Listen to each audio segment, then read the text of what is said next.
I don't do, she doesn't know the volume. That's gonna be there forever. I'm jealous. Really good. I'm not jealous of your sleep.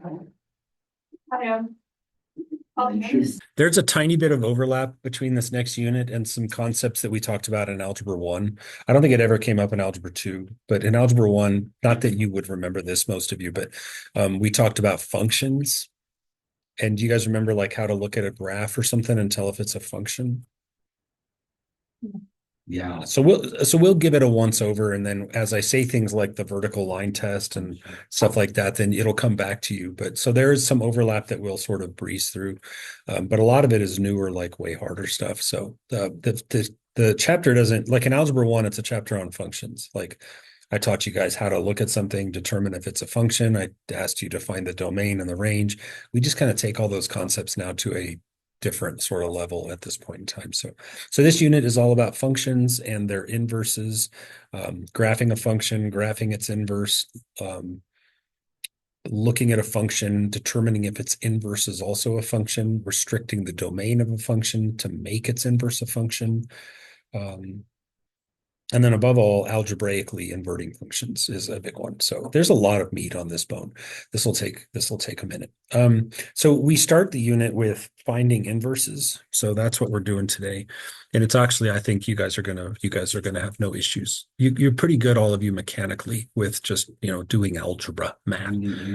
So yeah, we're finding inverses. So today is 1016. And we're inverting functions. I'll put it the way I said it before, finding the inverse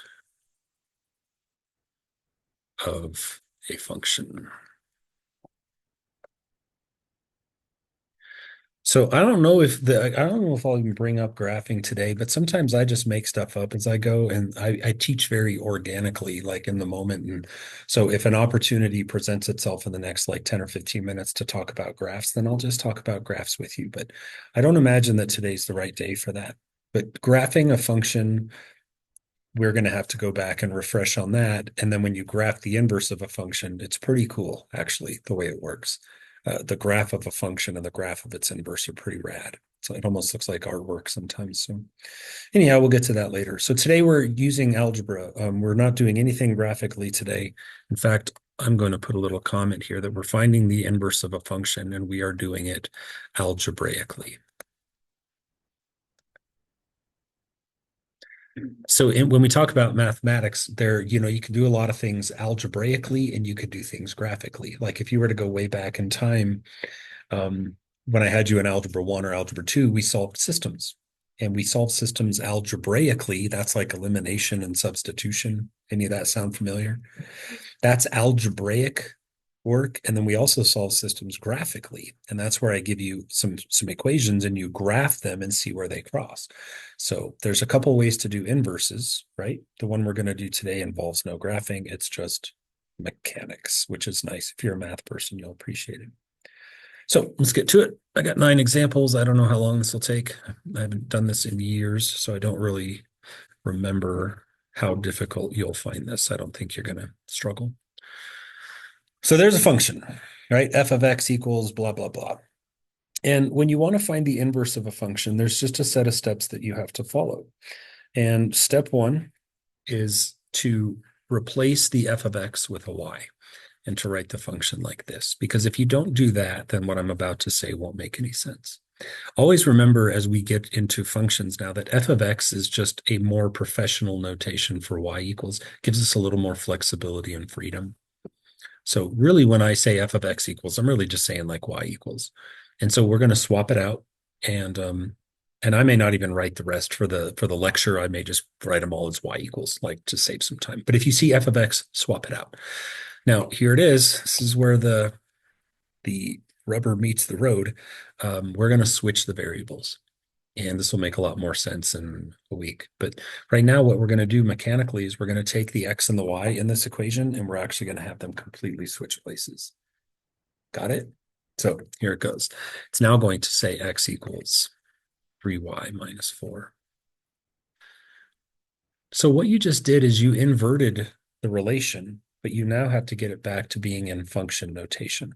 And what that means is you got to get y by itself again. So you switch places and now you try to make this one.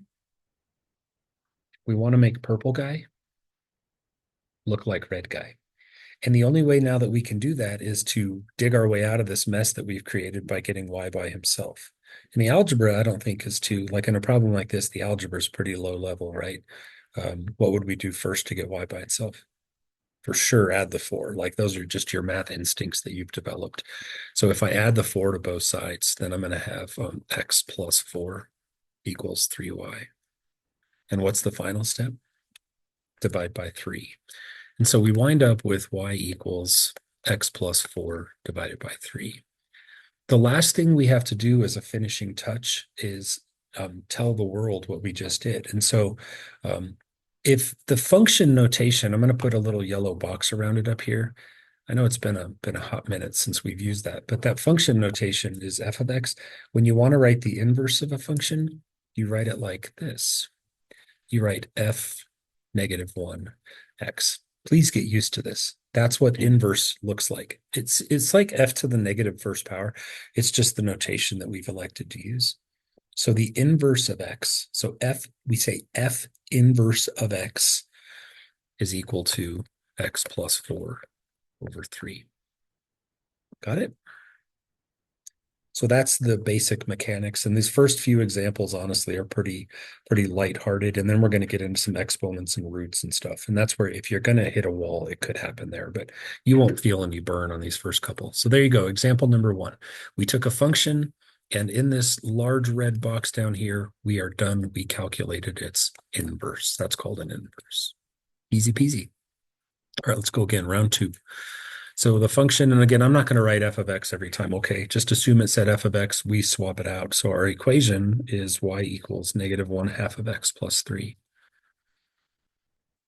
I remember when I wrote this note card, I was just trying to come up with all the examples of things you might see in this assignment or day-to-day work, like what might they see? So you're going to see some fractions. So step 1. Don't forget, swap them first. So we have x equals negative 1/2 of y plus 3. Job 1, switch places. Now we dig in and solve for y. What's step 1? I would subtract 3 first, yeah. So I'm going to get x minus 3 equals negative 1/2 of y. And then what's the kill shot here, the final shot? I'd multiply it all by negative 2. Right. Yeah. I'm thinking to myself, like, just big picture, how can I get y by itself? Well, just go one-stop shopping on this. Don't make it take long. If you just multiply everything by negative 2, like you're in and out, done, right? That the negative kills the negative, the 2 kills the half, game over. So we get y equals. And what do we get on the left?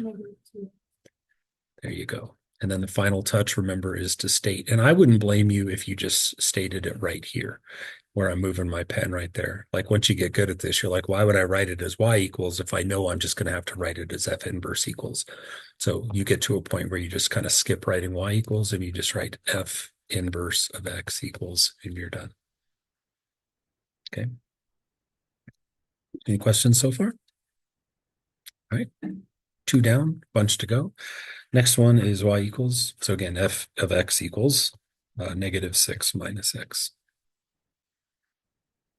And after this, we'll get into some exponents. So actually, I may rearrange a couple of these. I don't know why I put them in that order. I think I'm going to switch 4 and 5. Anyways, for this, step 1, swap x equals negative 6 minus y. And then you dig in.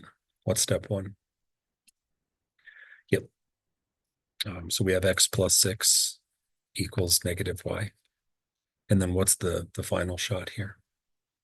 Yeah, multiply by negative 1, divide by negative 1. You can call it whatever you want to call it. But at the end of the day, what it really amounts to is that on the left side, we get a negative x and a minus 6. This is kind of how equations work. Like if one term gets a treatment, then all the terms get the same treatment. So if I got rid of a negative, then I got to put it somewhere else. So I wind up with f inverse of x equals negative x minus 6. Good. I am going to rearrange my examples on my note card. So I'm going to take 4 and 5, and I didn't even have to tell you that, but I say things that are on my mind. So my next problem for you is going to be y equals x minus 4 over 3.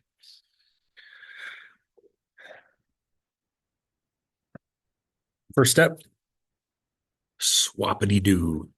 So x actually equals y minus 4 over 3. And then you dig in and go. And all your years of training with algebra would tell you that we should do what? Of course, see fraction, kill fraction. So we're going to multiply this entire thing by 3. Like we're really not going anywhere until we can fix this little situation on the right. So I'm left with y minus 4 equals what?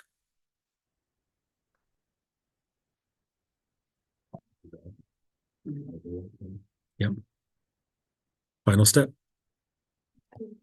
Add 4. So we could proudly state our answer now and say f inverse of x equals 3x plus 4. You shouldn't be bothered by the fact that the left and the right side just change places. Like there wasn't any algebra there. It's just a flip flop because I felt like it. So that's at the halfway point-ish. Are we good? All right, now come the exponents and the roots. So I don't think you'll struggle. What's up, brother? Oh, never mind. Sure. Yeah, I don't. All right. On to the second part. So this is going to get a little tougher, but not a lot. So our first one is going to be y equals the 6th root of x plus 5.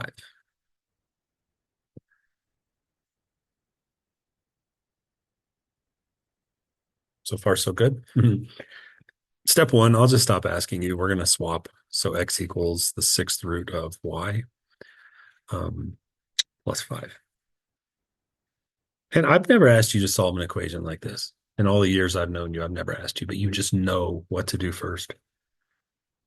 Oh, you can move the 5 or you can. Yeah, you should move the 5. Listen, you should just kind of have it dug into your mind that this is like the real business part of the function, and that just needs to hold off. Like we got to save that real businessy part for the end. So step 1 is get the trash out of the way. 5 is just a cling on trash.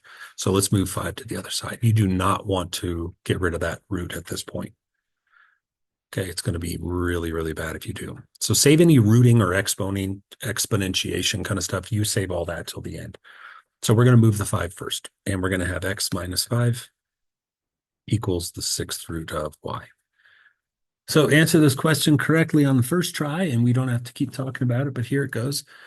That's a noisy water bottle you got there, brother. I know, I need to like drill a hole in the top of it. So that way it's like, getting air through. Yeah, right. Get a little airflow in there. Yeah, it's kind of bad, yeah. Oh boy, big question. How do you get y by itself now? Not square it, but Can you 6. just break it out? Yeah. You raise both sides to the power of 6. Very good. Yeah, there's really no fancy way to say that. Like 2 is square, 3 is cube. After that, we're just like, I don't know. So we're going to raise both sides to the 6th power, because raising to the 6th power and rooting 6 are like inverses. Huh? They cancel each other out, which leaves us with our final answer, which in this case is that f inverse of x equals x minus 5 to the 6th power. Done. And if you wanted to ask the question, I'll ask it for you. Do I have to work that out? The answer is God, no. You don't want to. Oh, geez, trust me on this one. We can do it if you want, or I can photo math it and tell you what the answer is. But x minus 6 times itself 6 times is an absolute beast. Do you want me to photo math it? Just give us a look. Give you a look. Okay. Give me a second there. There he is.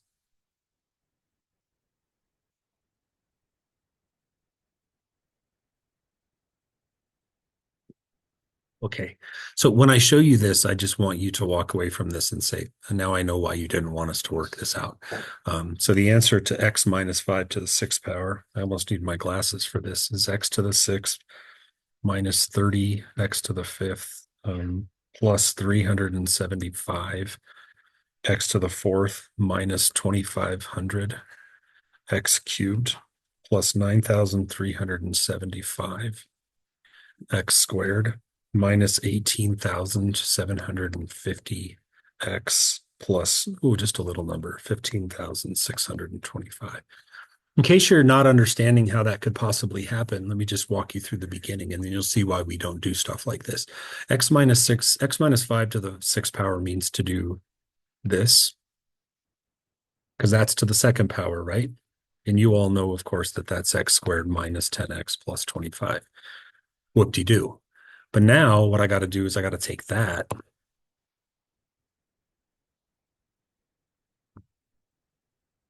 times another x minus 5.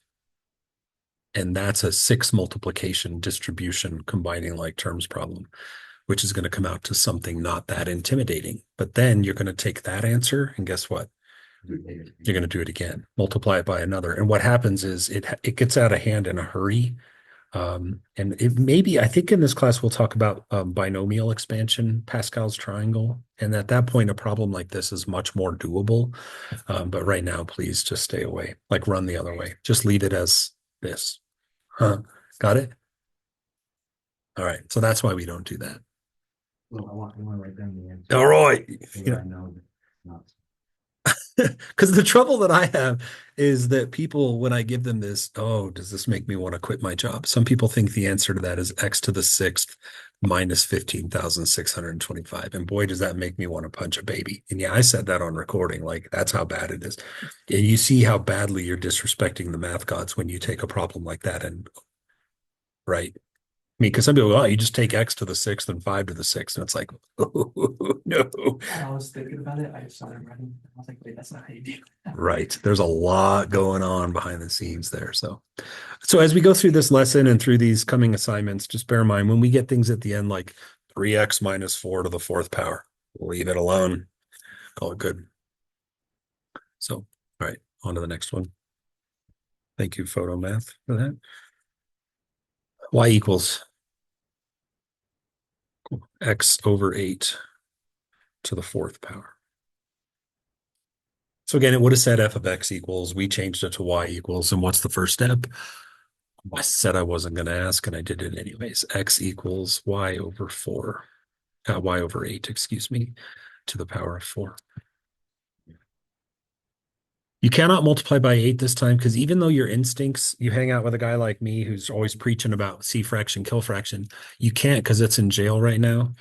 So we have to do a fourth root. Basically, no one inside the parentheses is free to be dealt with until whatever's holding it down is dealt with.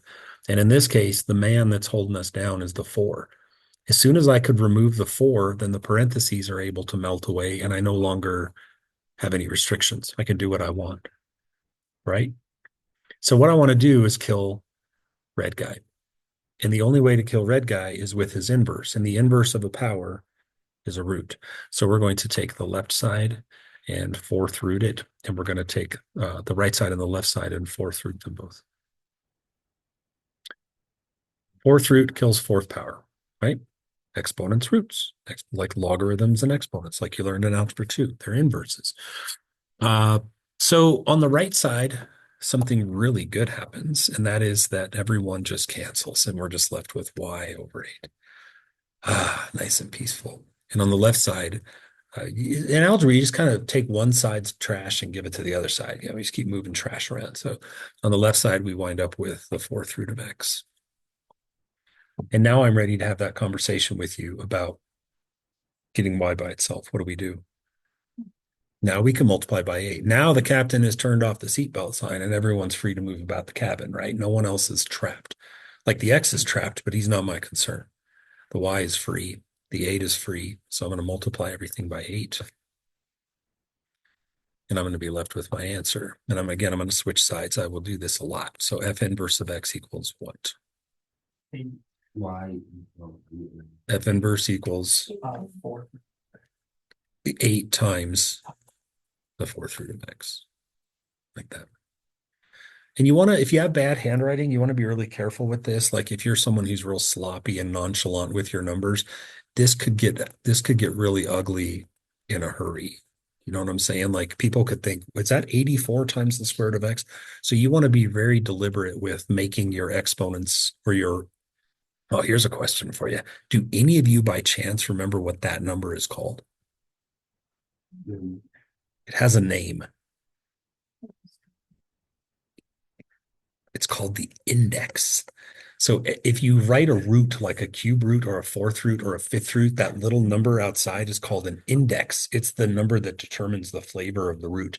So always make sure that when you do your index that it's deliberately small and up high, right? So no ghetto handwriting here. Ellie, you hanging in there for me?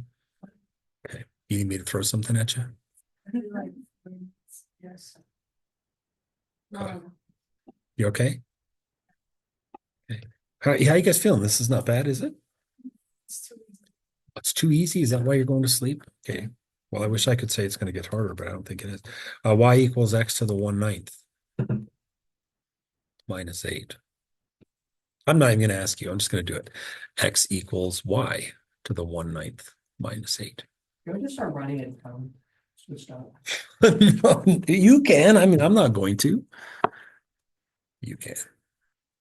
You trying to save your muscles in your hand for something? You got a Rocket League tournament later or something.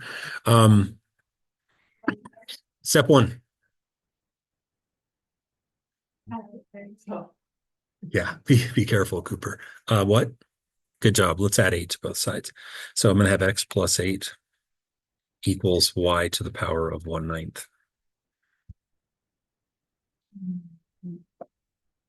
Yeah, and the reason this problem made the note card, like to get on my note card, you have to make the cut. And I try to only put things on here that serve a purpose. Like I always think about that.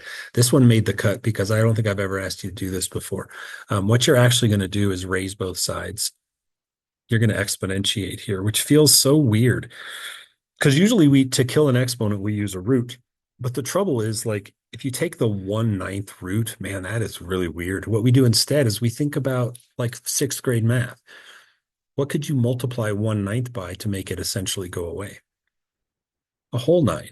If you take 1/9 and multiply it by a whole 9/1, those are called reciprocals, right? And so if you think about the little math problem in the yellow bubble, what do you get? 1, right? Nothing essentially, because exponents of 1 don't serve any purpose for us. And so we just did it. We actually used an exponent to kill another exponent. Weird. Totally legal. So I now have done. So the answer is going to be f inverse of x equals what? X plus 8. Good. And you would not at this point, having sat through today, you wouldn't want to ask a question like, do you want me to work that out? Because if you thought x minus 5 to the 6th was bad, wait till you see x minus 8 to the 9th. It's gonna have. Yeah. It'll be out of control. So you're welcome to photomath it at your convenience later. I know you've all probably got photomath. Just it's a great tool. Just make sure you use it. Yeah, I remember I used to badmouth it all the time. And then I just kind of got over it and I started realizing, you know what? It's not photomath that's bad. It's the people that use it to cheat that are bad. So photomath is a wonderful tool if you know how to have self-control and use it for what I hope was its intended purpose. I think so too. And I use it a lot to check answer keys before I post them. It doesn't always work because sometimes the math is too weird, but for just like rinky dink, like drill and practice stuff, photomath keeps me from posting bad things. Is it what? It's just like a camera app. Yeah. Yep. Take a picture. Boom, it's done. It takes all of a portion of a second and it'll do virtually anything. Yeah. But again, I spent way too much time bad mouthing the app itself when I really should have been focusing on dealing with the people that were using it improperly. So never would have thought I'd hear myself say it, but I really like it. Go figure. What's the world coming to? A couple more, guys. Almost done. Okay. Again, please follow your instincts. But we have to switch. Dang it, my bad. Goes back to Brady's point, you know. There, done. Again, follow your instincts here. You know how to dig out the y. What do you do? Yeah, you know you got to ditch the 5 first. So we're going to have x minus 5 equals 4y to the power of 1/3. And again, follow your instincts. You know what to do. What is it? Divide by 4. You were not ready to cube anything yet because this yellow jelly bean has got to be isolated. I need to make sure we're clear on that. Anything we try to do with exponents and roots is really going to be a bad deal if we've got clingers. So you don't want anything in the way of the yellow jelly bean. So let's divide by 4. So if we divide by 4, we're left with x minus 5 over 4. And that's going to equal y to the power of 1/3. And now we get to use that dope little trick that what are you doing? What? I love laughter, and I'm jealous that you heard something funny and I don't get to hear it. Did Josie say something funny? Will you tell me after I'm done recording? Oh, well, it's better than a no. Okay. Listen, the cool trick we learned on the last problem is how can I use an exponent to murder another exponent? And Raise it all to the power. we raise it all to the power of a whole 3, right? So we're going to take each side up to the power of 3. And at that point, we are done. So we're going to say that f inverse of x is equal to something that we don't want to touch with a 10-foot pole, and that is x minus 5 over 4 to the power of 3. Okay.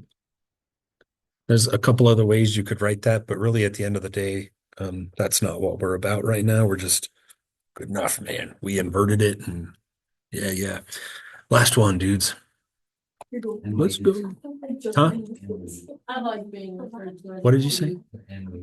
Oh. New inclusive, yeah. Bro. That's what I'm talking about. I call girls dude all the time, so. I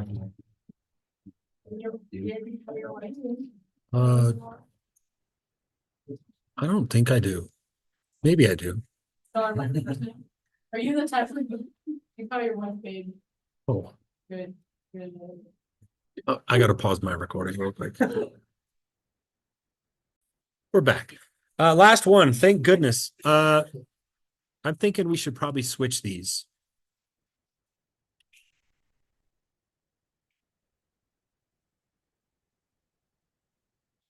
X equals y to the 10th over 5 minus 6. Again, instincts. What do we do first? Add that 6. Very good.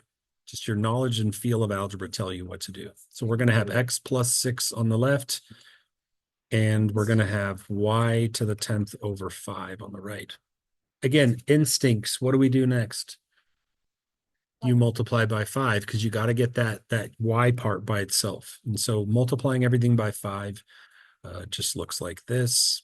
The 5s cancel, and we're almost ready for the kill shot. Like we have what we need. We have the y isolated, and the left side is 5. And you could put this side. You might be smart to put it as like 5x plus 30. I think it's going to maybe be a little bit less messy in the end. You could look at it the other way too. Like we can look at it if you leave it as 5 times x plus 6. I think since we're not really going through all the motions, it really doesn't matter. I would leave it like the bottom one. What's the last step? 10th root both sides like this. Correct. So sometimes we root, sometimes we exponentiate. It just depends on what the situation calls for. Yeah, we do. And so we're going to just say f inverse of x is equal to the 10th root of 5x plus 30. So your assignment, which honestly I think has been on there for a while, is on Delta Math. Delta does a good job with this. So there's a batch of problems for you. It's been a while, but that's what I'd like you to work on. Okay.